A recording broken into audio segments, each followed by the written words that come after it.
सभी प्यारे साथियों को राधे राधे।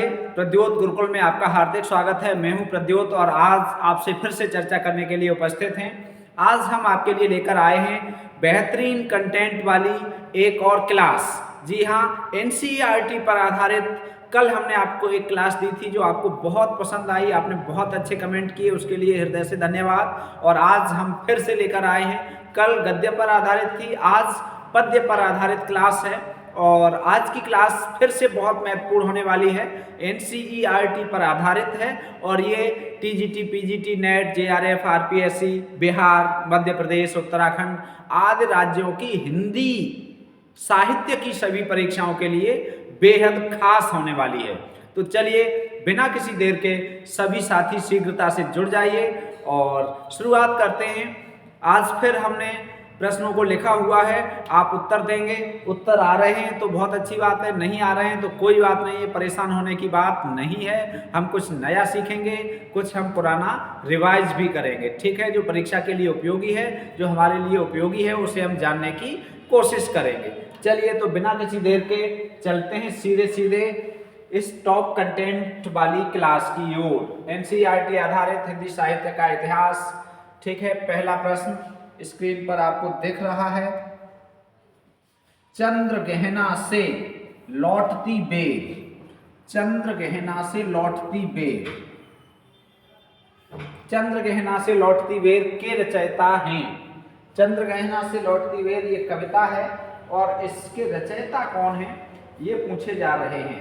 ठीक है, तो चंद्र गहना से लौटती बेर बताइए कौन है, कमेंट करके बताइए। बहुत सरल है, बहुत अच्छी कविता है, बहुत महत्वपूर्ण कविता है हिंदी साहित्य की। बताओ कौन है? केदारनाथ अग्रवाल जी। कौन है? केदारनाथ अग्रवाल। ठीक है, चंद्र गहना से लौटती बेर इस कविता के रचनाकार हैं केदारनाथ अग्रवाल। ठीक है, चंद्र गहना।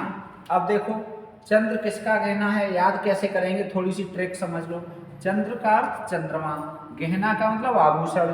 चंद्रमा किसका आभूषण है तो आप याद कर लेंगे केदारनाथ का, अर्थात भगवान शिव का। चंद्रमा किनके सिर पर है, किनका आभूषण है तो केदारनाथ का। ठीक है, तो ये संभवतः अब आपको याद हो गई होगी चंद्रमा किनका गहना है, केदारनाथ का। तो चंद्र गहना से लौटती बेर के रचनाकार कौन हुए? केदारनाथ अग्रवाल हुए। ठीक है, बहुत महत्वपूर्ण, बहुत अच्छा। ठीक, चलिए भैया अगला देखते हैं। अगला प्रश्न, दूसरा प्रश्न, पराग पत्रिका किससे संबंधित? पराग पत्रिका किससे संबंधित थी? विकल्प नहीं दिए हैं। अब किससे संबंधित थी आपको सीधे सीधे बताना है। जैसे स्त्रियों से संबंधित थी, पुरुषों से संबंधित थी, बालकों से संबंधित थी, उद्योगपतियों से संबंधित थी, किससे संबंधित थी? तो पराग पत्रिका किससे संबंधित थी? तो पराग पत्रिका बच्चों से संबंधित थी। किससे? बच्चों से। पराग पत्रिका बच्चों से संबंधित थी। ठीक है, बहुत महत्वपूर्ण। चलिए अगला प्रश्न, मेघ आए कविता के रचनाकार कौन है? मेघ आए कविता के रचनाकार, बहुत बढ़िया। मेघ आए कविता के रचनाकार, मेघ आए बताओ। सर्वेश्वर दयाल सक्सेना। सर्वेश्वर दयाल सक्सेना। मेघ आए के रचनाकार कौन है? सर्वेश्वर दयाल सक्सेना। सर्व ईश्वर की अनुमति से ही मेघ आते हैं। सर्वेश्वर की अनुमति से ही मेघ आते हैं। ठीक है, बादल किसकी अनुमति से आते हैं? सर्वेश्वर की। मेघ आए कविता में मेघ की तुलना किससे की गई है? मेघ की तुलना किससे की गई है बताइए भाई। मेघ आए कविता में मेघ की तुलना किससे की गई है बता दीजिए। तो मेघ आए कविता में मेघ की तुलना प्रवासी अतिथि, प्रवासी अतिथि। और परीक्षा में प्रवासी अतिथि नहीं आएगा, क्या आएगा? तो मेघ की तुलना की गई है दामाद से। किससे? दामाद से। आप जानते ही हो, पुत्री का जो पति होता है वो दामाद होता है, तो दामाद से मेघ की तुलना की गई है। मेघ ऐसे आए जैसे दामाद आए हों, मेघ ऐसे आए जैसे दामाद आए हों, ठीक है।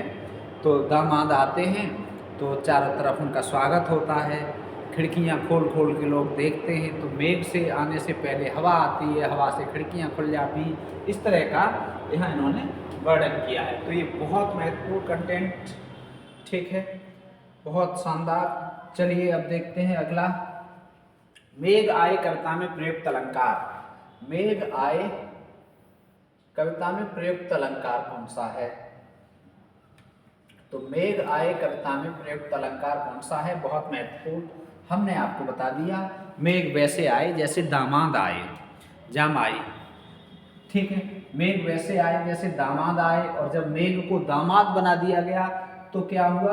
मानवीकरण हो गया, मानवीकरण अलंकार, ठीक है। जब अचेतन वस्तुओं पर चेतनता का आरोप किया जाता है वहां होता है मानवीकरण अलंकार, ठीक। सही दिख रहा है? सही, बिल्कुल बढ़िया। तो मेघ आए कविता में कौन सा अलंकार है? मानवीकरण अलंकार है। अगला है पराग पत्रिका के संपादक, बताइए पराग पत्रिका के संपादक कौन थे? तो पराग पत्रिका के संपादक थे सर्वेश्वर दयाल सक्सेना जी। कौन थे? सर्वेश्वर दयाल सक्सेना। मेघ आए सर्वेश्वर दयाल सक्सेना, ठीक है। पराग पत्रिका के संपादक, ठीक, बहुत महत्वपूर्ण पत्रिका है पराग। इसके संपादक सर्वेश्वर दयाल सक्सेना। गिरिजा कुमार माथुर द्वारा लिखित एकमात्र नाटक। गिरिजा कुमार माथुर ने एकमात्र नाटक लिखा है, एकमात्र नाटक, उसका नाम बताइए। गिरिजा कुमार माथुर द्वारा लिखित एकमात्र नाटक कौन सा है? बहुत महत्वपूर्ण, गिरिजा कुमार माथुर जी ने सिर्फ एक नाटक लिखा है, आपको बताना है उस एक नाटक का नाम। उस एक नाटक का नाम क्या है आप बता दीजिए, कमेंट कर दीजिए। बहुत बढ़िया, शानदार, बहुत बहुत बढ़िया। तो एक नाटक लिखा है, उसका नाम है जन्म कैद। कौन सा नाटक लिखा है? जन्म कैद।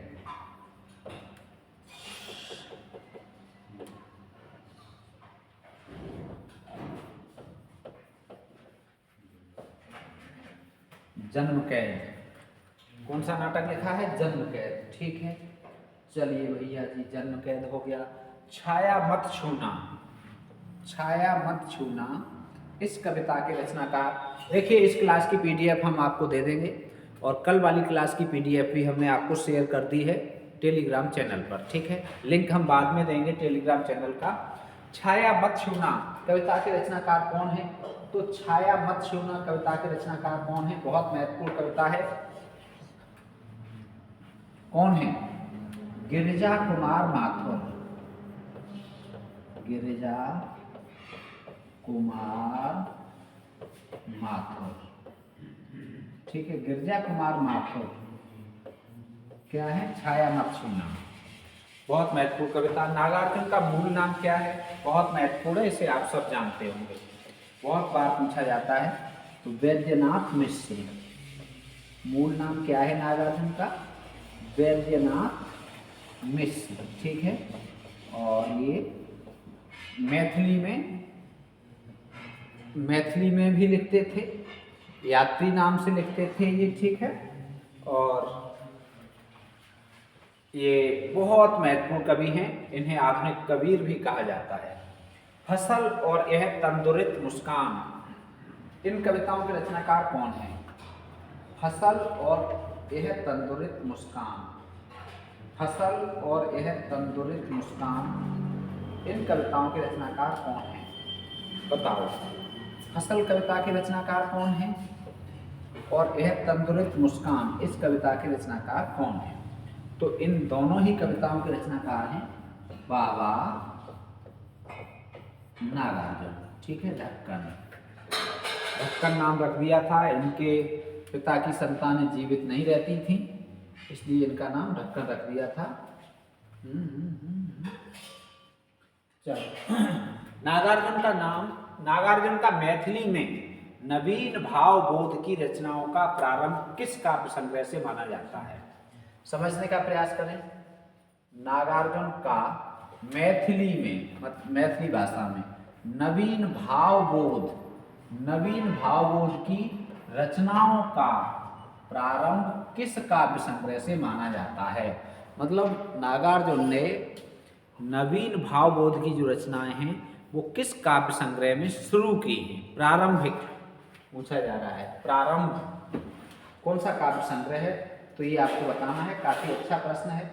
बताइए भाई, बताइए किस काव्य संग्रह से ऐसा माना जाता है कि मैथिली में नवीन भावबोध शुरू किया? तो उस काव्य संग्रह का नाम है चित्रा। क्या है? चित्रा। ठीक। अगला है, नागार्जुन रचनावली कितने खंडों में प्रकाशित है? उत्तर चलो हम यहाँ विकल्प आपको दिए दे रहे हैं 4, बी में हम दिए दे रहे हैं 5, सी में चलो 6 और डी में 7। अब बताओ नागार्जुन रचनावली कितने खंडों में प्रकाशित है? तो डी विकल्प सही है, 7 खंडों में प्रकाशित है। ठीक। अगला है, बादल को घिरते देखा है प्रसिद्ध कविता का रचनाकार। बहुत महत्वपूर्ण कविता है। ठीक है, यूपी बोर्ड ने भी ये कविता लगा रखी है अपने पाठ्यक्रम में, हाई स्कूल के पाठ्यक्रम में। ठीक। अमल धवल गिर के शिखरों पर बादल को घिरते देखा है, बहुत पूछा जाता है। ठीक है, परीक्षाओं के लिए। तो ये कविता किसकी है? ये कविता भी बाबा नागार्जुन की ही है। किसकी है ये कविता? बाबा नागार्जुन की।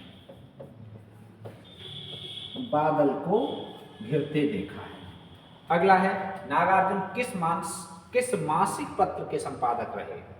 बताइए, बाबा नागार्जुन ने कौन से मासिक पत्र का संपादन किया था? उस पत्र का नाम बताना है आपको। बताओ भाई, किस पत्र के संपादक रहे बाबा नागार्जुन? तो नागार्जुन बाबा जिस पत्र का संपादन किया इन्होंने और वो मासिक पत्र था, उसका नाम है दीपक। कौन सा था? दीपक। ठीक है भाई, दीपक का संपादन किया है नागार्जुन ने। ठीक। अगला है, अंग्रेजी छंद सोनेट को हिंदी में स्थापित किया। ये तो बहुत बढ़िया प्रश्न है और बहुत आता है। ठीक है, अंग्रेजी छंद सोनेट को हिंदी में स्थापित किसने किया है? त्रिलोचन। 3 नेत्र हों जिसके, 3 नेत्रों वाले त्रिलोचन। ठीक है, तो ये पूरा हुआ। अगली स्लाइड देखते हैं। पथिक काव्य संग्रह में किस सर्ग में है? बहुत अच्छा प्रश्न, सर्ग पूछा है। कहने का आशय ये है कि ये जो पथिक कविता है ये पथिक काव्य संग्रह से है, लेकिन पथिक काव्य संग्रह के कौन से सर्ग में संकलित है? तो बताओ कौन से सर्ग में है? विकल्प हम यहाँ लिखे दे रहे हैं, प्रथम। ठीक। दूसरा विकल्प हम लिखे दे रहे हैं द्वितीय। ठीक। तीसरा हम लिखे दे रहे हैं तृतीय। आपको बस उत्तर देना है। और चौथा चतुर्थ। अब बता दीजिए। ठीक है, तो इसमें पहला विकल्प सही है, ए, अर्थात प्रथम सर्ग में ही संकलित है। कौन से सर्ग में संकलित है? प्रथम सर्ग में संकलित है। ठीक है, चलो अगला है, चंपा काले काले अक्षर नहीं चीखती। चंपा काले काले अक्षर नहीं चीखती के रचनाकार कौन है? ठीक है, मोस्ट इंपॉर्टेंट है। चंपा काले काले अक्षर नहीं चीखती, इसके रचनाकार कौन है? तो काय से चीन्हा जाता है? चीन्हा का मतलब पढ़ना, देखना। तो आंखों से, आंखें त्रिलोचन। त्रिलोचन। ठीक है, दो लोचन तो सबके पास हैं और तीसरा लोचन है शिक्षा रूपी, ज्ञान रूपी लोचन। ठीक है, विद्या रूपी लोचन, नेत्र। तो चंपा काले काले अक्षर नहीं चीनती, इसके रचनाकार कौन है? त्रिलोचन। उक्त कविता किस संग्रह में संकलित है? ये थोड़ा सा अच्छा प्रश्न है। चंपा काले काले अक्षर नहीं चीनती, ये कविता किस संग्रह में संकलित है? बहुत महत्वपूर्ण। तो कौन से संग्रह में संकलित है? धरती संग्रह में ये कविता संकलित है। ठीक, चलो, तोड़ो कविता के रचनाकार कौन है? तोड़ो, बहुत बढ़िया। तोड़ो कविता के रचनाकार कौन है? तोड़ो कविता के रचनाकार कौन है? बहुत अच्छी कविता, तोड़ो। अब कब तोड़ोगे? जब रघुवीर सहायता करेंगे, जब भगवान राम सहायता करेंगे तब आप तोड़ सकते हो किसी को भी। ठीक है, चाहे परीक्षा हो चाहे कोई व्यक्ति हो। ठीक, तो बसंत आया और कैमरे में बंद अपाहिज, इन कविताओं के रचनाकार कौन है? बसंत आया और कैमरे में बंद अपाहिज, इन दोनों कविताओं के रचनाकार भी रघुवीर सहाय ही हैं। रघुवीर सहाय। बहुत शानदार, ऐसे ही उत्तर देते रहो, कमेंट करते रहा करिए भाई। बहुत बहुत धन्यवाद, आपको सफलता मिले, आपकी मनोकामना पूरी हो। सभी को राधे राधे है, सभी को राधे राधे, सभी को राधे राधे। कविता के बहाने और बात सीधी थी पर, ये दो कविताएं हैं अलग अलग। कविता के बहाने और बात सीधी थी पर, इन कविताओं के रचनाकार कौन है? अलग अलग पूछा जा सकता है, अलग अलग प्रश्न बनाया है। कविता के बहाने, इस कविता के रचनाकार कौन है? और दूसरी बात सीधी थी पर लग गया तो सीधी कहाँ रही? बात सीधी थी पर टेढ़ी हो गई। तो कविता के बहाने और बात सीधी थी पर, कविताओं के रचनाकार कौन है? बहुत बढ़िया प्रश्न है, बताओ भाई बताओ, बताओ भाई बताओ। कविता के बहाने और बात सीधी थी पर इन कविताओं के रचनाकार कौन है? इन कविताओं के रचनाकार है कुंवर नारायण। कुंवर नारायण, ठीक है, कुंवर नारायण की कविताएं हैं ये दोनों। अगला है नचिकेता की पौराणिक कथा पर इन्होंने रचना की। ये तो आप जानते ही हो, बहुत महत्वपूर्ण है, बहुत बार परीक्षाओं में आई है। नचिकेता की पौराणिक कथा पर आधारित इन्होंने रचना की है। किसने की है? कुंवर नारायण ने। कुंवर नारायण, ठीक है। और इन कुंवर नारायण ने जो रचना की है उसका नाम क्या है? उस ग्रंथ का नाम पूछा जाएगा तो आप क्या बताएंगे? नाम पूछा जाएगा तो आत्मजयी। क्या है नाम? आत्मजयी, ठीक। और ये एक प्रबंध काव्य है। ये कौन सा है काव्य? प्रबंध काव्य है आत्मजयी। ये रचना की है नचिकेता के पौराणिक कथा को लेकर कुंवर नारायण जी ने। हो जाए न पथ में रात कहीं, मंजिल भी तो है दूर नहीं। पंक्तियों के रचनाकार बताओ। हो जाए न पथ में रात कहीं, हो जाए न पथ में रात कहीं, मंजिल भी तो है दूर नहीं। पंक्तियों के रचनाकार बताओ भाई बताओ। हो जाए न पथ में रात कहीं, मंजिल भी तो है दूर नहीं। उक्त पंक्तियों के रचनाकार आपको बताने हैं, बता दीजिए तो फिर भाई।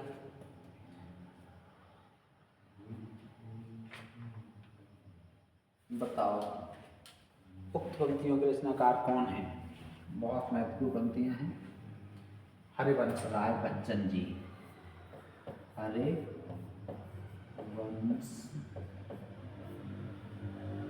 राय, हरिवंश राय बच्चन। मधुशाला तो जानते ही हो। अगला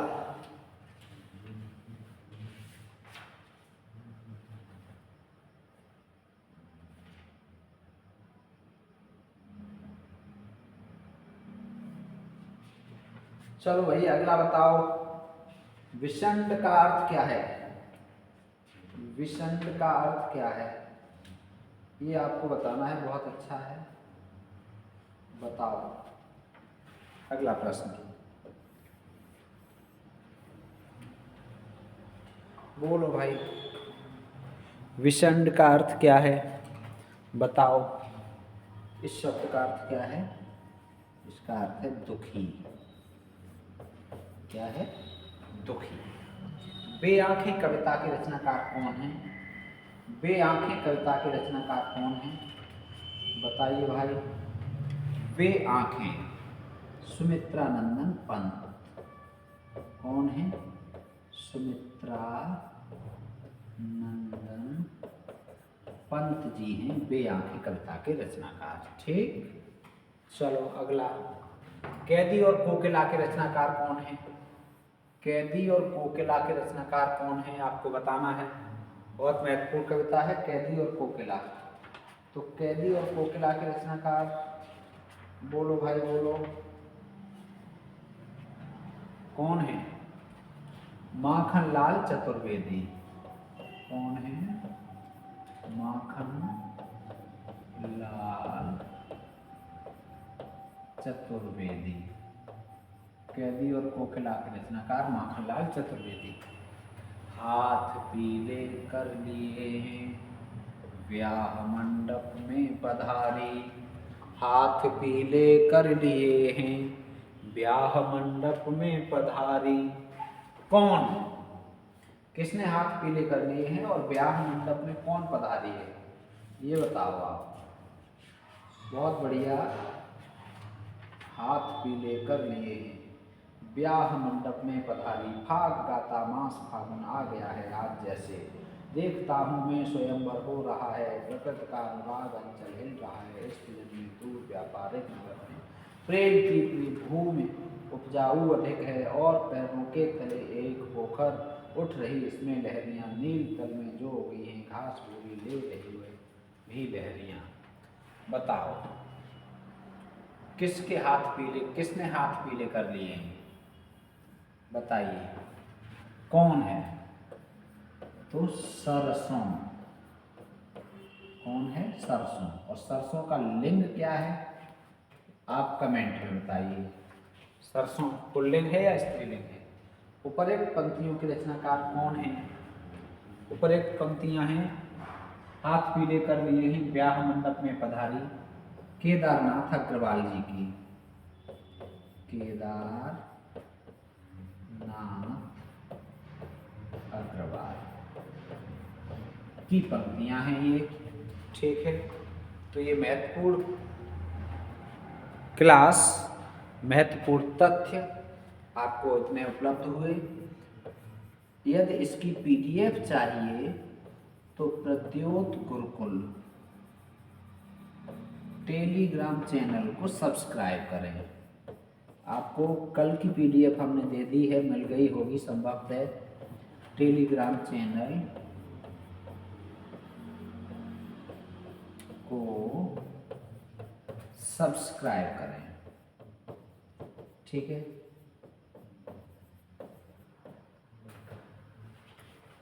सब्सक्राइब करें।